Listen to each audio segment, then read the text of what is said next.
How now, brown cow? How now, brown cow? Scotch, scotch, scotch into my belly. Tell me we're recording because I want to make sure this is going out there. We're recording.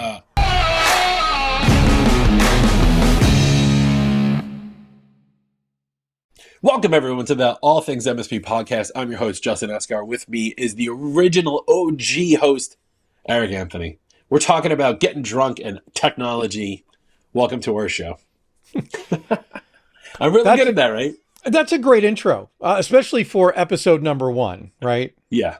And by the way, guys, this is episode number 1. It's going to be rough. We literally decided to record this before we really got started because the only way to get started was to actually start, because between the two of us, I mean, Justin is much more organized than I am. I just, a million things going on. You guys, I'm going to take that as a compliment. I'm not organized at all. I have like an abundance of whiteboards. I'll tell you that much.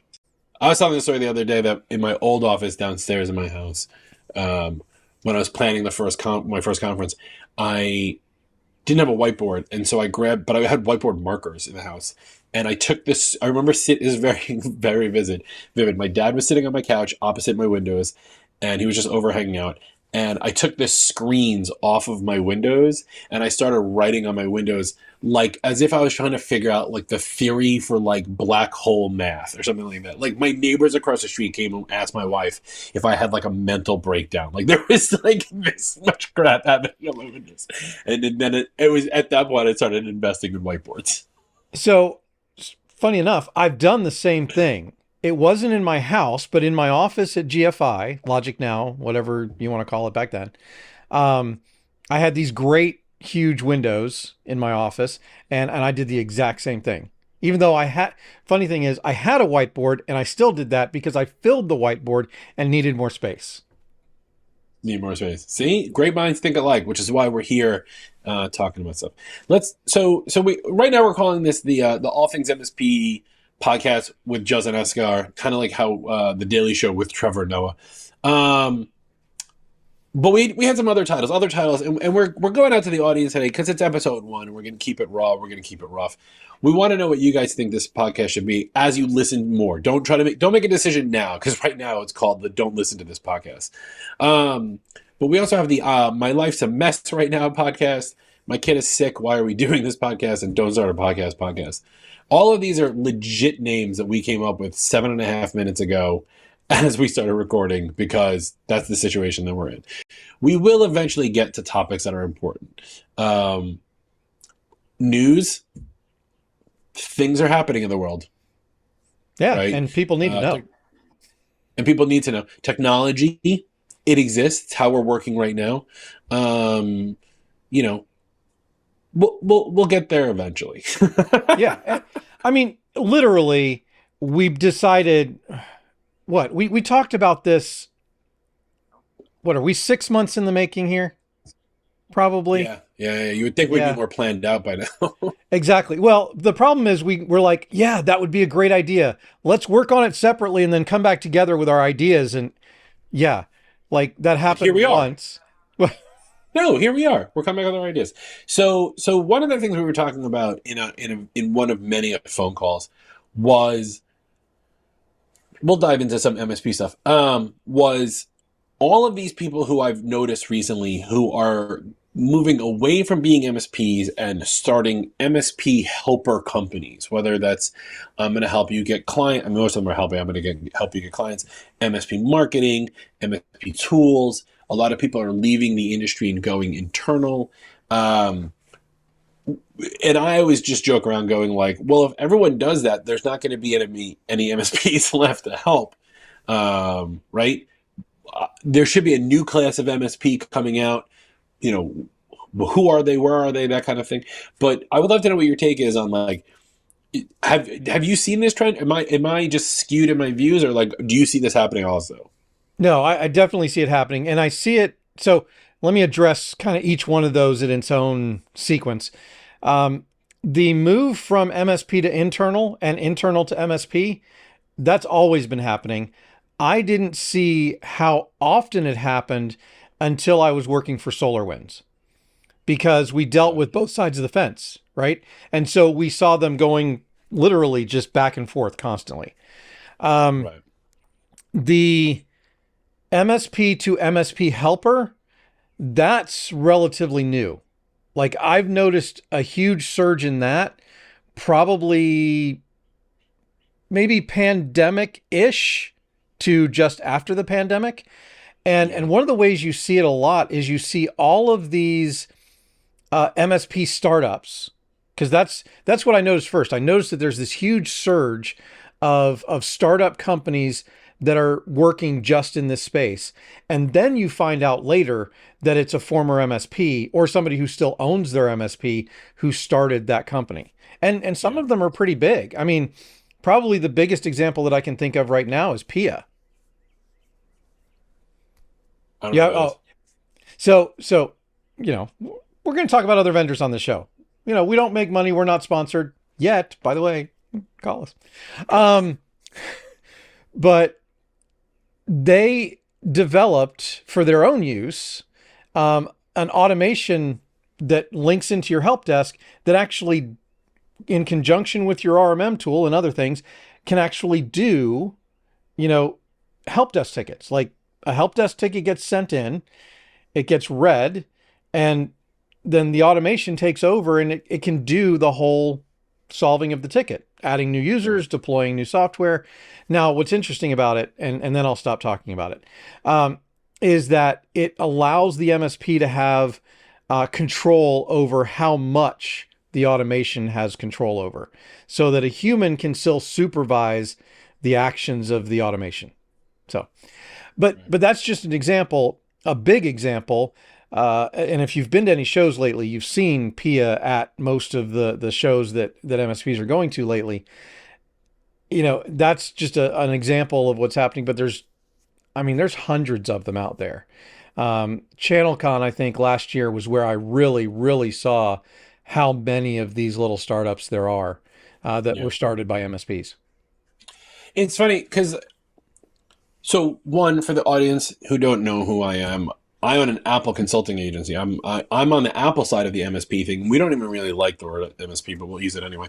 And so it's very different for us because of how we do things. But that being said, some of these things still fall into play, right? Because one of the things that I've been toting, and if you look up any of my history or hear any interviews with me, I talk about go build tools. Like I've been talking about this since 2011 when I built Sign My Pad, how to go build tools, how to outsource, how to market, how to get lawyers, how to protect yourself, things like that.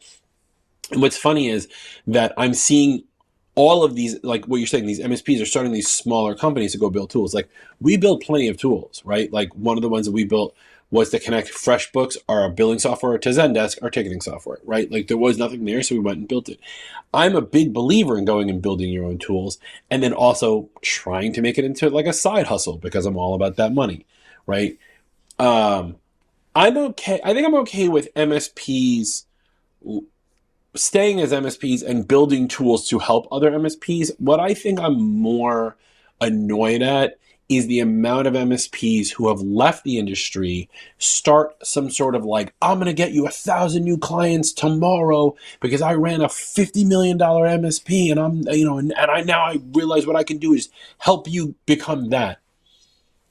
I'm sorry. You're saying you left $50 million MSP and you want to help my little rinky-dink company. Like for me personally, the math doesn't work there, right? Like it just doesn't click. And I understand there's plenty of people who don't want to have a $50 million MSP, but the people who do have a $50 million MSP have that for a reason. Why would you give that up, right? Like why would you stop doing, like do it in conjunction, maybe do it as a side thing, but to say like, I stopped doing it so I can go help you, something doesn't sound kosher. Yeah, I mean, I would agree. And I have a different problem with most of those. Not all of them, but a good number of them. We're broad stroking here. We're not talking about. We're not picking on anybody. Is that most of them are telling an MSP exactly how to run their business. And I don't know about you, but I got into my MSP so that I could run it my way. Yeah. right? Because that's the I'm differentiator. gonna run it my way. Sorry. We did say that this was going to be entertaining. Yeah, we also said it's gonna be rough. Well, that's okay. Because they'll keep watching because they have no idea what we're going to say next. Yeah, that's true. So yes, I agree with you, especially in the case of, that much money. Because if you're making that much money and you're doing that well at growing the business, you should be able to take that 50 to 100 if your growth engine is working properly. Now, Right. we'll admit that there is a growth engine that gets you from 1 million to 5 million, 5 million to 20 million, and 20 million to 50 million, right? Those are different animals because size creates different problems, and you have to go after different, verticals, different markets to get that much addressable market to be able to, get that much revenue. Yeah. But, you could have the case, and, this would probably, if I were to do something like that, this is probably how it would happen. I would have a $50 million MSP.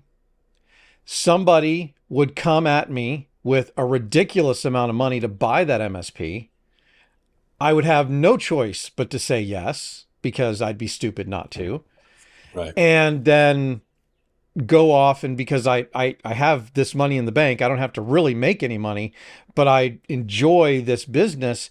Well, now maybe I'll go out and I'll take my knowledge of what I did and share it with other people and make beer money on it.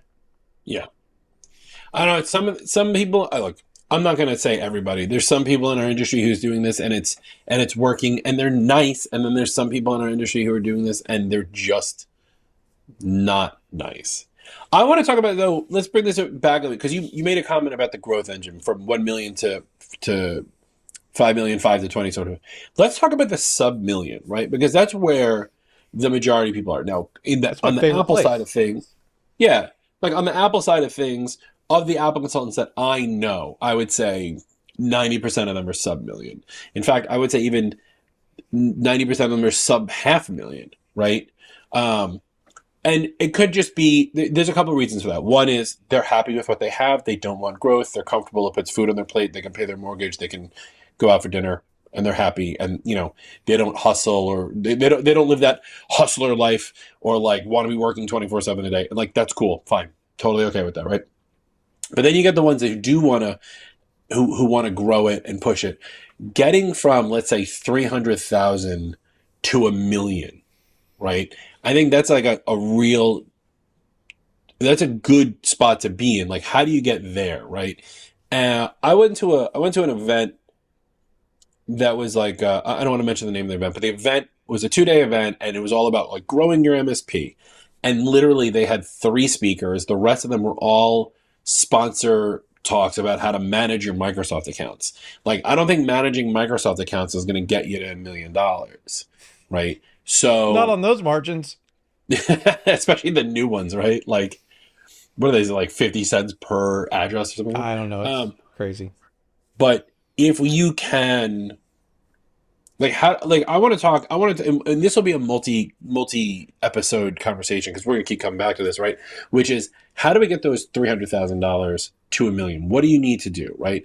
Do you look at it per endpoint? Do you look at it per project?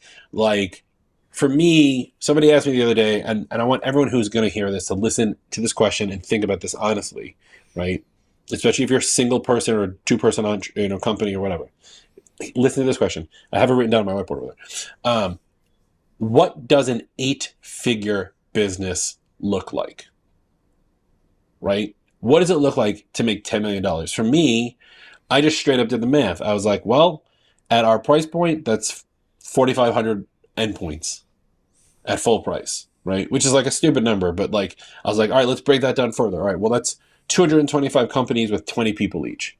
Can I find 225 Mac companies in the United States? Probably, right? But there's other ways to look at it. So what I want to ask, and what I'm going to ask you now, Eric, is how should MSPs in general think about that growth. How do we go from 300,000 to 10 million? So I think you said something there that's very important. You have to look at where you want to be in order to figure out how you're going to get there. Yes. Okay. You have to do the math, because if the math doesn't work, it's not going to work. Period. Yeah. Like, yeah. and by the way, most of us were technicians that had an entrepreneurial seizure, just like the E-Myth book talks about. And so we're not business people. And so that's not our default, but we are engineers. We do like order, methodologies, process. So if you start with the process of, I want to be a $5 million MSP, or I want to be a $10 million MSP, whatever it is, take that number, back into it with how many clients at how many endpoints that takes. Yeah. And then you can start figuring all of these things out. Now, once you know what the numbers are in order to get to that ultimate revenue number, and by the way, make sure you're actually going towards a revenue and a profitability number. Otherwise, if you lose track of that profitability, we have to talk about that. We definitely have to talk about that. It doesn't matter if you make 5 million if you spend 6. Yeah, the amount of people who tell me they're like, I have a $10 million business. Yeah, how much did you take home last year? About $400. Yeah, but it's all a write-off. Like, shut up. Yeah, exactly. You can only write off so much. Yeah.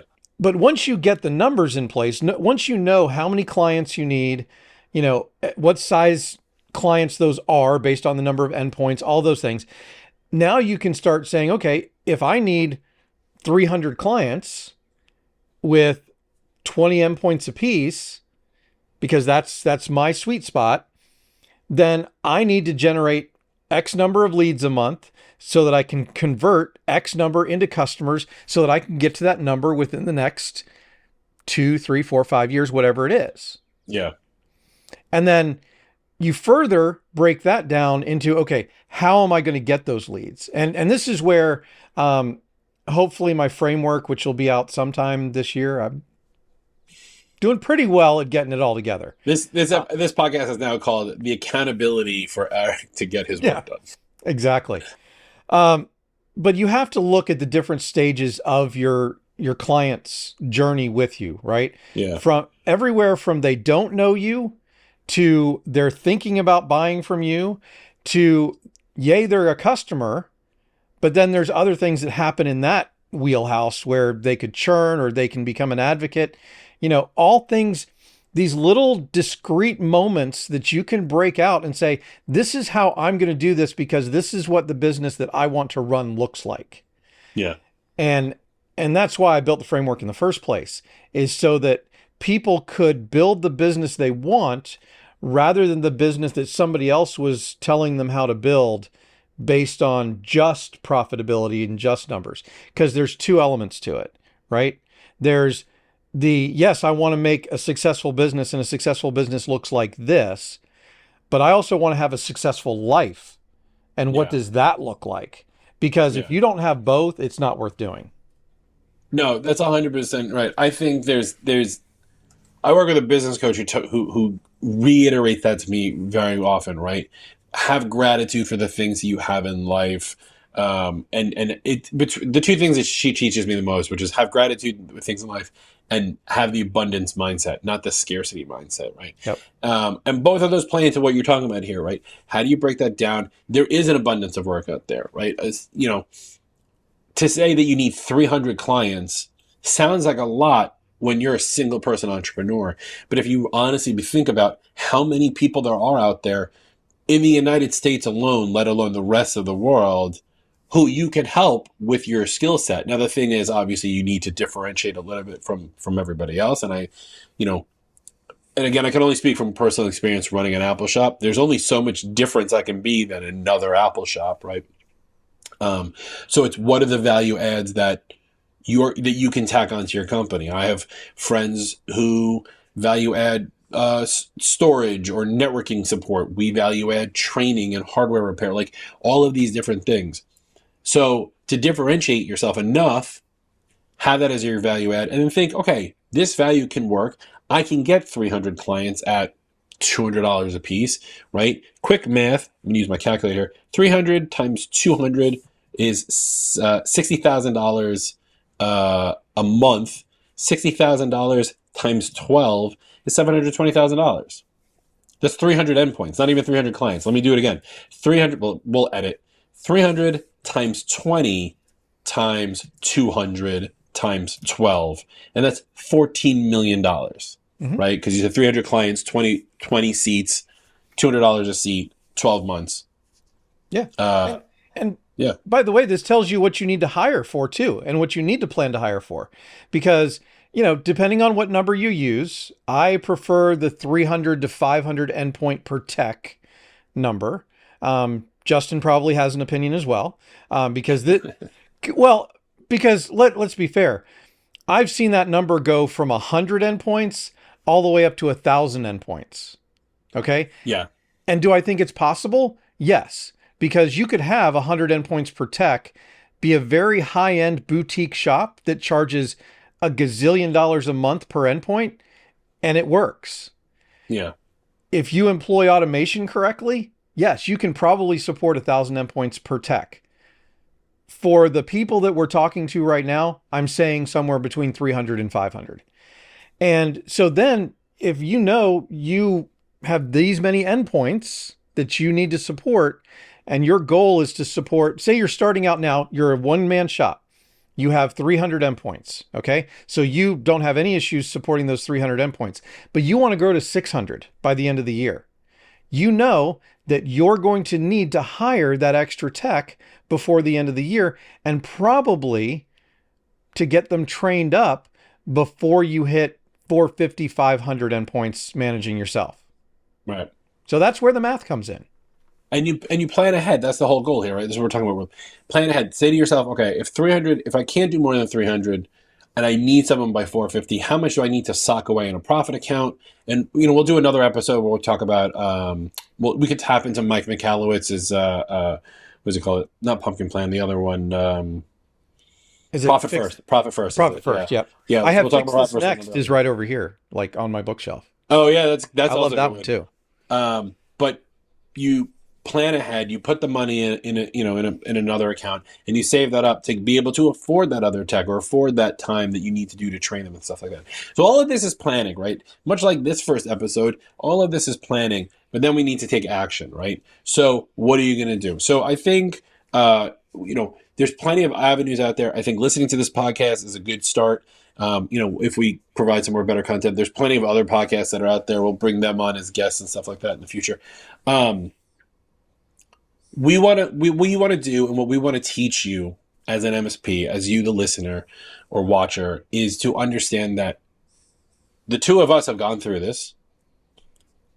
I'm still going through it, right? I'm still in a massive growth phase for my own company. And whilst we like to crap on MSP helpers, we're going to become that for you. But we're going to become that for you in a way where it's real, it's tactile, right? I'm a no bullshit, no frills kind of guy. I'm not here to sell you a $10,000 a month package to learn how to get more clients. When every other day I say to my other friends, my other colleagues, how do you get more clients? I'm not going to sell you on that. I'm not trying to sell you on anything. What I'm trying to sell you on is for you to continue listening to the two of us as we go through this journey of how do we enhance your business? How do we make your MSP better by learning from people who are in the trenches? Yeah, great point. And one thing I want to say, because I guarantee you, somebody out there is saying, but you guys didn't plan this podcast very well. Yes, you're right. We have an idea. We know what we want to do. We don't have a monetary goal. Honestly, we don't even have a subscriber or a podcast listener goal right now, because that wasn't the major influence for us doing this. What I want you to take away from what we're doing here is that we are doing something rather than doing nothing. Because sometimes you don't want to spend all the time planning. You just want to go.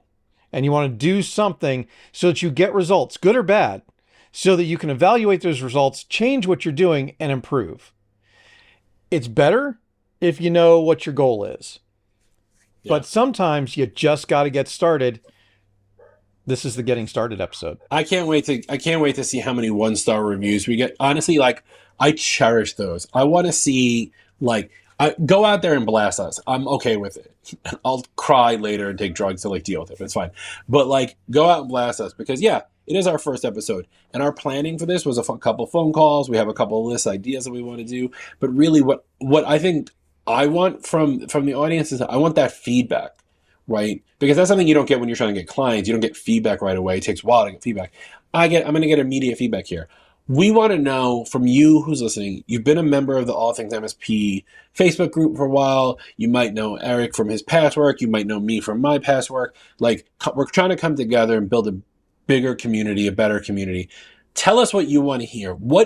Tell us, ask us questions, AMA, ask whatever you want to ask and say, like, and we'll answer them on the show. We'll talk about that, right? Our goal here is, well, we don't, as we said, we don't have one, but like what I would love to do is we're going to bring on some guests. We have plenty of friends in the community. We're going to just help you grow your MSP because that's what we love to do, right? Like, my true passion in life, like, everyone always asks me this, like, what do you do? Like, what's your thing? My thing is I love helping other companies grow, right? And don't get me wrong, I want to grow my own, but like, I love helping other companies grow, which puts me into the business consultant range, which puts me into an MSP who's now an MSP helper, which is a problem. It's a self-perpetuating issue. It's something I've been dealing with for 42 years. But I want to help you grow, right? And if I can, at the end of the day, go to bed knowing, hey, this MSP asked us a question and we answered it, and I know it's the positive move, and that's it. Like, then that's what this show should be about, and that's what you, the listener, should be in it for. And yeah, that'll make me happy. Yeah, and that and a six pack of high noon. 6-pack of high noon. That was the pre-show conversation, by the way, and we won't get into that right now. It'll be what's the thing where you have to, like, after we'll have some end credits and then you'll hear it at the end of that. It'll be like our little the outtakes. Marvel. It's the Marvel cut scene during the credits. There you go. Yeah. And you guys know that my motivation for doing this is the same. Now, we will probably keep track of metrics because we're both metrics guys. I mean, that's just the way we're built. Also, those metrics are going to tell us whether or not this is landing correctly, whether or not it's actually resonating with you guys. And so one of the big things that we, and Justin already asked this, is that you guys tell us what you want to know, because we're plugged into different parts of this industry, right? Justin's in the Mac part and still living in the MSP world. He's done quite a few acquisitions, so he's got that knowledge as well. I have my former MSP knowledge, plus I have the vendor side now for the last 10 years, plus, all the CompTIA stuff I do as well. So, we have a lot of different kind of visions into this industry. And I think that's one of the things that's going to really help this podcast, right? Is that people are going to know, what happens behind the door on the vendor side or on the MSP side or on the side of the person acquiring a business or the side of the person being acquired, right? Yeah. All of those viewpoints are important. So, we should probably, that's probably a good place to stop for episode 1. And, but preview of next time. Next time we still have origin stories to do. Yeah. We'll do origin stories next time. Okay. Next time is origin stories. All right. You want to sign us off? This has been the All Things MSP podcast with Justin Esgar and OG host Eric. Thank you for listening, and listen to episode 2. I promise you it'll get better. Yeah, we promise. It'll get better. Bye. Somehow.